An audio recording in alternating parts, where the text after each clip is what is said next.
Parliament ఎన్నికలపై CM PCC అధ్యక్షుడు రేవంత్ రెడ్డి సమీక్ష ఇవాళ నిర్వహించనున్నారు. 7 పార్లమెంట్ స్థానాలపై ఎంసీఆర్హెచ్ఆర్డీఏలో ఈ సమీక్ష జరగనుంది. హైదరాబాద్, సికింద్రాబాద్, చేవెళ్ల, మల్కాజ్గిరి, మెదక్, మహబూబ్ నగర్, నాగర్ కర్నూల్ ఎంపీ స్థానాలపై సమీక్ష నిర్వహించనున్నారు. ఎమ్మెల్యేలు, పోటీ చేసి ఓడిపోయిన అభ్యర్థులు, ముఖ్య నేతలు ఈ సమావేశానికి హాజరవుతారు. అభ్యర్థుల ఎంపిక, ఎన్నికల్లో అనుసరించాల్సిన వ్యూహాలపై చర్చించనున్నారు. ఇదే అంశంపై మరిన్ని అప్డేట్స్ మా కరెస్పాండెంట్ రాకేష్ ఇస్తారు. రాకేష్, చెప్పండి. సో ఏంటి, కేవలం వ్యూహాల మీదే చర్చ, ఇంకా మరే ఇతర అంశాలు కూడా చర్చకు వచ్చే అవకాశం ఉందా? ఏంటి మీ దగ్గర ఇన్పుట్స్? పార్టీ అలాగే రెండవది ప్రభుత్వానికి సంబంధించి 2 కీలక అంశాలపై ఈరోజు సీఎం రేవంత్ రెడ్డి సమీక్షా సమావేశాన్ని నిర్వహించబోతున్నారు. ఉదయం 11 గంటలకు సెక్రటరియట్లో మంత్రులందరూ, అలాగే చీఫ్ సెక్రటరీ, అలాగే నోడల్ ఆఫీసర్లకు సంబంధించి ప్రజాపాలనకు సంబంధించిన అధికారులందరూ కూడా ఈ సమీక్షా సమావేశానికి హాజరు కాబోతున్నారు. ముఖ్యంగా 5 గ్యారంటీలకు సంబంధించి దాదాపుగా 1,25,00,000 పైగా దరఖాస్తులు వచ్చిన నేపథ్యంలో వాటికి సంబంధించి అమలు, దానికి సంబంధించిన విధి విధానాలు ఏంటి, అలాగే ఆ యొక్క వాటికి దరఖాస్తుల నేపథ్యంలో ఏ పథకానికి ఎంతమంది దరఖాస్తు చేసుకున్నారు, వాటికి అయ్యే బడ్జెట్ ఎంత, దీనిపైన ఒక క్లారిటీ తీసుకునే అవకాశం కనిపిస్తూ ఉంది. పార్లమెంట్ ఎన్నికలలోపు మరొక గ్యారంటీని అమలు చేసే దిశగా ప్రస్తుతం కాంగ్రెస్ ప్రభుత్వం కసరత్తు చేస్తూ ఉంది. దీనిపైన ఒక నిర్ణయం తీసుకునే అవకాశం కనిపిస్తుంది. ప్రధానంగా కూడా బడ్జెట్ ప్రభుత్వం పైన ఎక్కువ లోడ్ పడని ఏదైనా పథకానికి సంబంధించి కసరత్తు చేస్తూ ఉన్నారు. దానికి సంబంధించి మొదట అమలు చేసే అవకాశం కనిపిస్తుంది. ఇక ఈ సమీక్ష తర్వాత మధ్యాహ్నం ఎంసీహెచ్ఆర్డీలో పార్టీకి సంబంధించిన కీలక సమావేశం నిర్వహించబోతున్నారు. పార్లమెంట్ ఎన్నికలకు సంబంధించి అవలంబించాల్సిన వ్యూహంపై పార్టీ ముఖ్య నేతలతో భేటీ కాబోతున్నారు పీసీసీ అధ్యక్షుడు రేవంత్ రెడ్డి.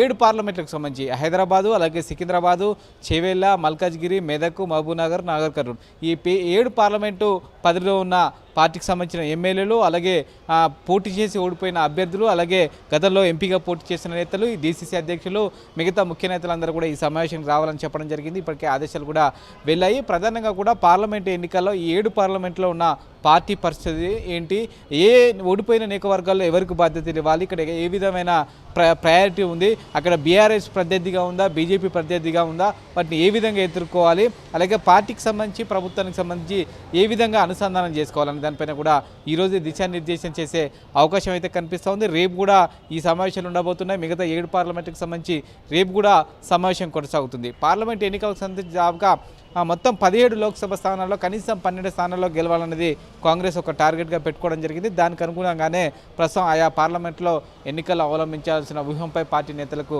దిశానిర్దేశం చేయబోతా ఉన్నారు. ముఖ్యమైన అంశం ప్రస్తుతం ఈ 6 గ్యారంటీల అమలు. అయితే కేవలం 40 రోజులు, అంటే ఇప్పుడు ఎన్నికల నోటిఫికేషన్ రాబోతున్న క్రమంలో 40 రోజుల్లో ఇంకా కేవలం 40 రోజులు మాత్రమే ఉంది. దాని గురించి కూడా సమాలోచనలు జరుపుతారు అని కూడా వినిపిస్తున్న మాట. సో దాని మీద ఏదైనా దృష్టి కేంద్రీకరించే అవకాశం ఏదైనా ఉందా?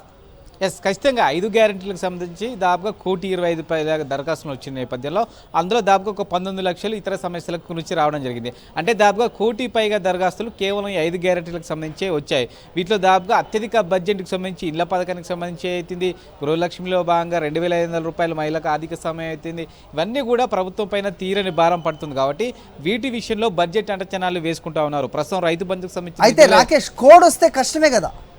ఖచ్చితంగా. అందుకే ఆ లోపే కరెంటు బిల్లుకు సంబంధించి 200 యూనిట్ల లోపు కరెంటు బిల్లుకు సంబంధించి ఫ్రీకి ఇస్తామని కాంగ్రెస్ పార్టీ హామీ ఇచ్చిన నేపథ్యంలో అలాంటి వాటిని అమలు చేస్తే ఏ విధంగా ఉంటుంది, ఎందుకంటే ఇక ఆప్యాం పథకాలని చెప్పకుండా ఉండడం కోసం వచ్చే పార్లమెంట్ ఎన్నికలు దృష్టిలో పెట్టుకొని కోడులోపే మరొక పథకాన్ని అమలుకు సంబంధించి ఒక ప్రకటన చేసి దాన్ని స్టార్ట్ చేసేయాలనే ఉద్దేశంతో ప్రస్తుతం కాంగ్రెస్ ప్రభుత్వం ఉంది. దానికి సంబంధించి ఆ బడ్జెట్ ఏ మేరకు దాన్ని కేటాయించాల్సిన అవసరం ఉంటుందనే దానిపైన కూడా ఈరోజు చర్చ జరుగుతుంది. దానిపైన విధి విధానాలు కూడా సిద్ధం చేస్తారు. అయితే పెన్షన్ అలాగే రైతు బంధు అమలుకి సంబంధించిన డేటా సిద్ధంగా ఉన్న క్రమంలో దీనిపై తాత్సారం ఎందుకు అనే ప్రశ్నలు కూడా వస్తున్నాయి కదా. సో దాని గురించి కూడా ఏమైనా చర్చించే అవకాశం ఉందా? ఖచ్చితంగా ఈ అంశానికి సంబంధించి గతంలో సీఎం క్లారిటీ ఇచ్చే ప్రయత్నం చేశారు. గతంలో జనవరి చివరి వరకు కూడా రైతు బంధు వేశారు.